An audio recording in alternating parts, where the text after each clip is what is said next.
Well, as I said yesterday, one of the seminal moments in Israel's history is the Exodus from Egypt. And after calling Moses, Moses goes, and in the intervening chapters here, Moses goes to Egypt. Of course, he is rebuffed time and time again by Pharaoh, who says he's not going to let his cheap labor force leave.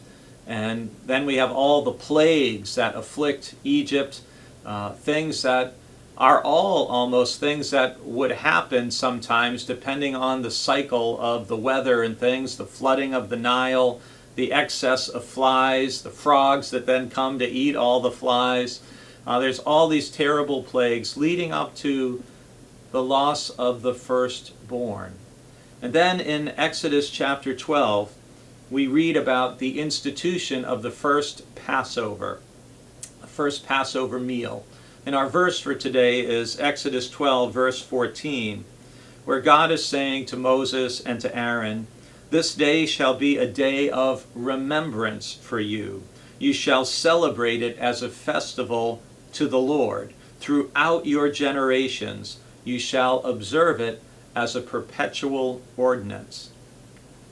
Israel's deliverance from slavery, from bondage in Egypt, is such a significant event that the Passover meal and celebration is to happen every single year so that the people never forget this is what God did for us. And it's a small phrase to say you shall celebrate it as a festival to the Lord.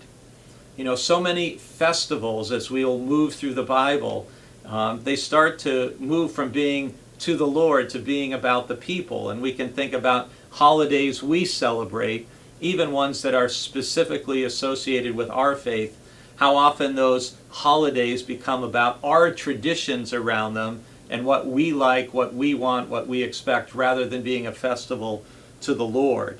But the Passover is so significant that here our instructions are given in chapter 12 for the meal they are to eat, what they are to say, all the things that are to take place. And think about your own life. Are there moments in your own life, your own history, your own experience that are so important that you celebrate them every year? Some of us would say, well, that's what we do with birthdays, right? When someone's born and they become a part of our family. Those of us who are married, we may celebrate our anniversary because the day we got married is so significant and we mark it every year. And our life is changed by the birth of people in our family, by getting married. And so I encourage you to think about your own life and what are some things that you celebrate and can celebrate related to your faith to keep reminding you of who God is and what God has done for you.